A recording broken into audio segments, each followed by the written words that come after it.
Today, have the productivity nuts and bolts bolted?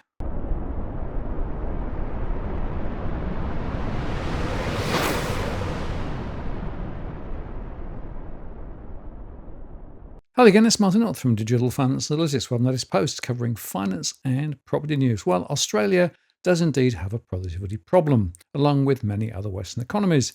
Based on the latest Treasury estimates, Treasurer Jim Chalmers faces a potential $40 billion annual budget hit over the next decade as stagnant productivity threatens to punch a hole in tax revenue due to lower wages and business profits. How big the hole is of course debatable, with many journalists jumping on the RBA revised productivity estimate in their recently released statement on monetary policy of just 0.7%. But this figure, as Governor Bullock highlighted, was a plug number, an assumption to make their modelling work. Governor Edward Boyd at Sky News, in the SOMP you've downgraded your long-term productivity growth forecast for Australia and downgraded GDP. Why has productivity got so much worse since you last did the modelling? So productivity isn't modelled. We don't model productivity. It's an assumption we make. And it's an assumption for the purposes of the 2-year forecast period. So it isn't I want to make very clear, it is not an assumption about long-run productivity growth. As you know, the government is very focused on what we need to do to lift productivity in a long-run sense.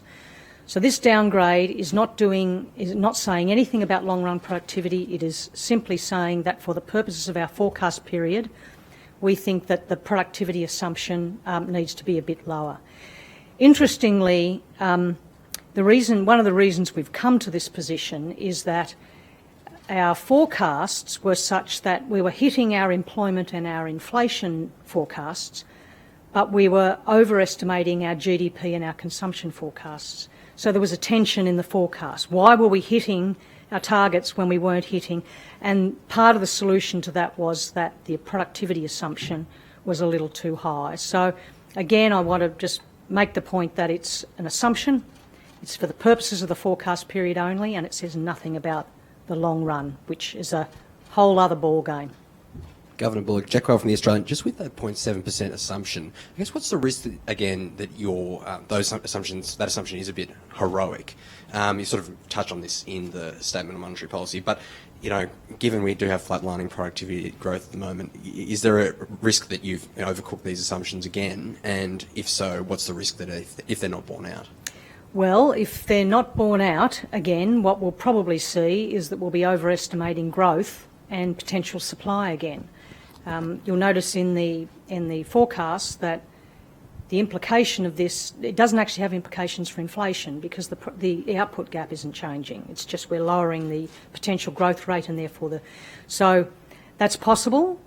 We think we've taken a fairly conservative view in lowering it a few percentage points. But again, I want to come back to the point that this does not say anything about the long-run productivity growth potential of the Australian economy. We know that governments are focused on that. We've got a roundtable coming up on that.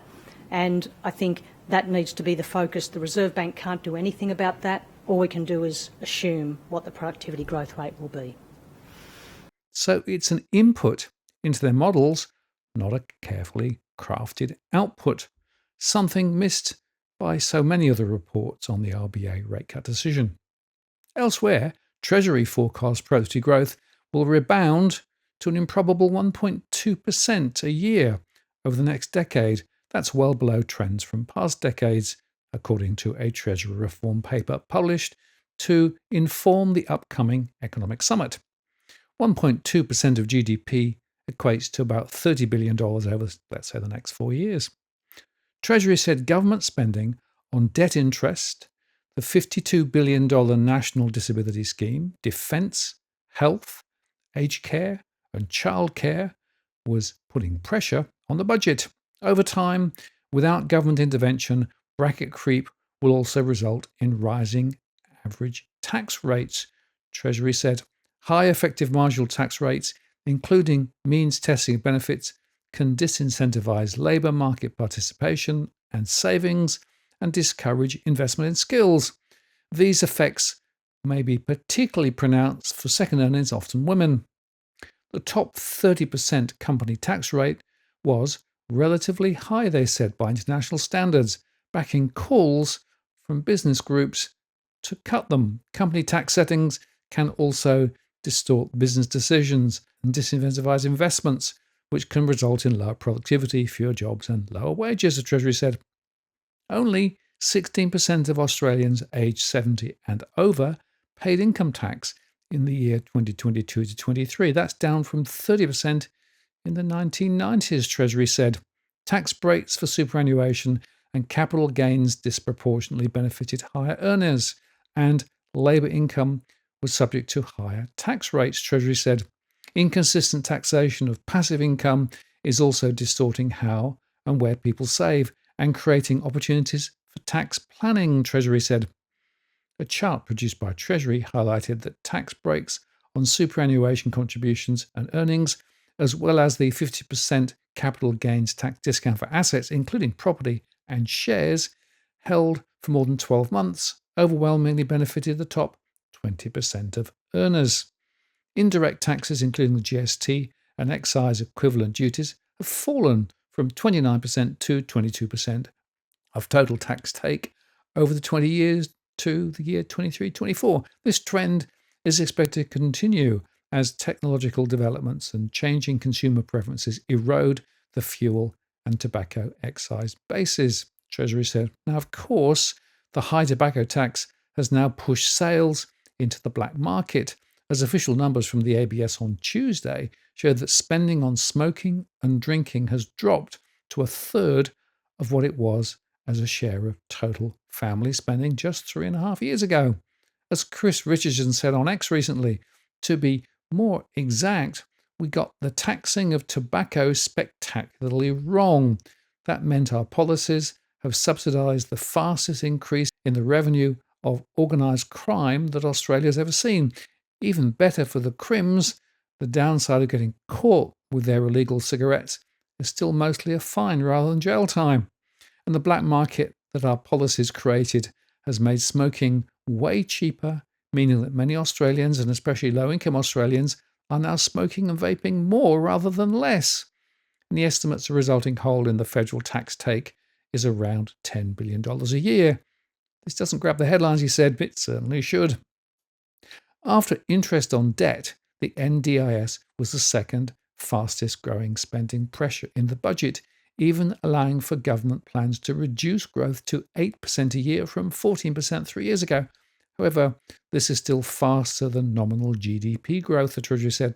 The increase in growth is being driven by sustained increases in demand and average payments. More than 10 years into the scheme, the NDIS continues to see strong growth in participant numbers, particularly children, with approximately 10% of children aged 5 to 7 years on the NDIS.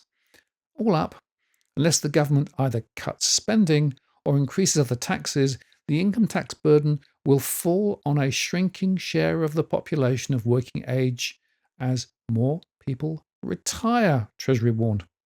HSBC Chief Economist Paul Bloxham said the Albanese government would need to carry out a series of reforms to tax, competition, and cutting red tape to achieve Treasury's productivity growth forecast. The mining boom was fading and could no longer be relied upon to deliver national income gains to government, business, and households. The Treasury productivity assumption is unrealistically high, given the recent history of Australia's productivity performance and the current policy settings and lack of focus on productivity at the election. He said, we need to focus on increasing competition, addressing the regulatory environment, which is slowing down business expansion, and set up the tax system to encourage businesses to invest and labour market participation. If we don't, living standards will not improve as quickly as they have in the past. The trouble is that both Albanese and Treasurer Jim Chalmers is trying to hose down expectations about tax ahead of the 3-day summit. The Prime Minister said despite there being a whole range of ideas floated, governments make government policy. The only tax policy that we're implementing is the one that we took the election, he said. So tell me again, what is the point of this planned session? It looks highly performative to me. Politicians needing to show that they're doing something, but not too much. Actually, it's turning into the whole round table being co-opted by more tax revenue, and then we can bake in permanently higher, larger government funding by higher taxation, aimed, of course, mostly at households.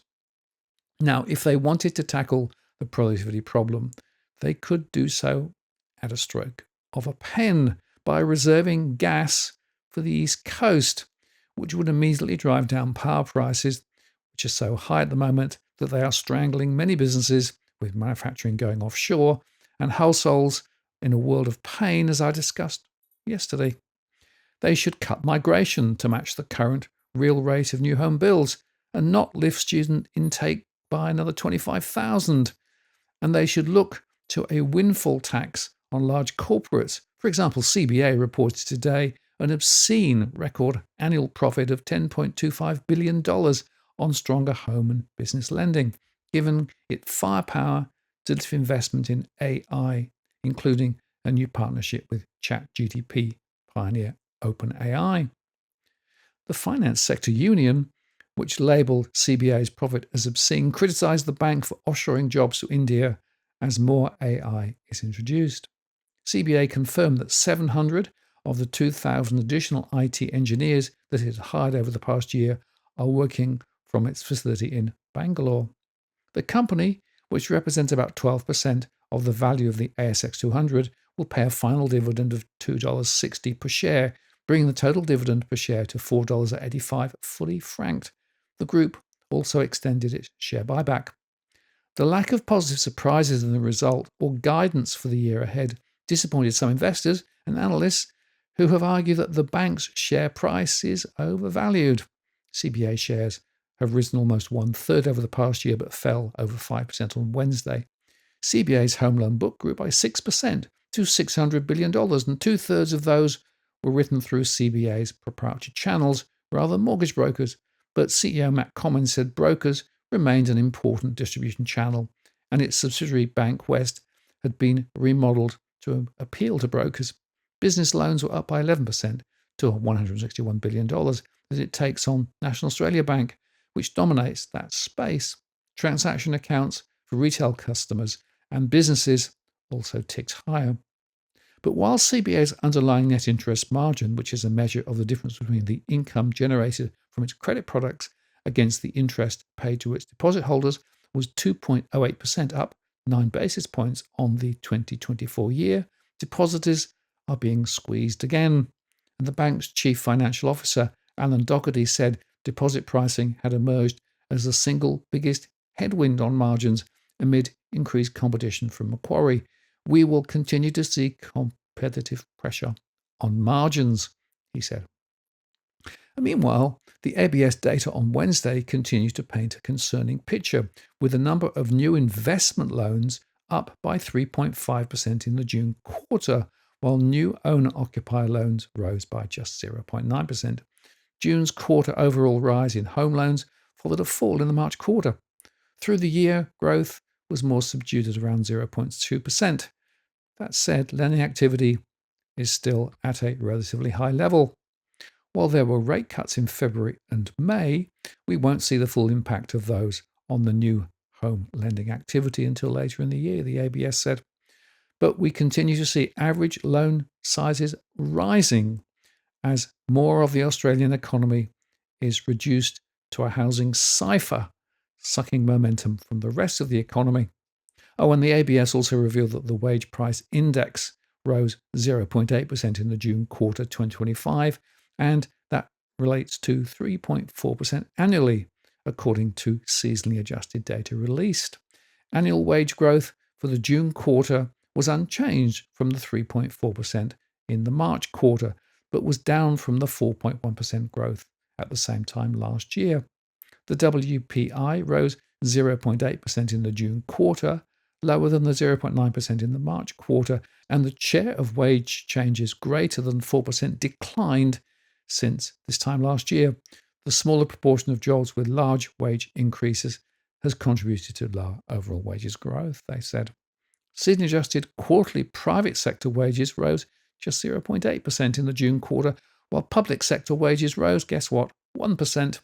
This quarter's lift in the public sector reflected backdated pay rises from recently approved state-based enterprise agreements coming into effect, coupled with regular scheduled pay increases. Both the private and public sectors had lower annual wage growth compared to the June quarter 2024.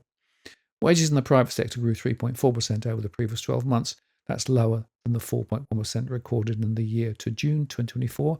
And annual public sector wage growth was 3.7% this quarter compared to 3.9% at the same time last year.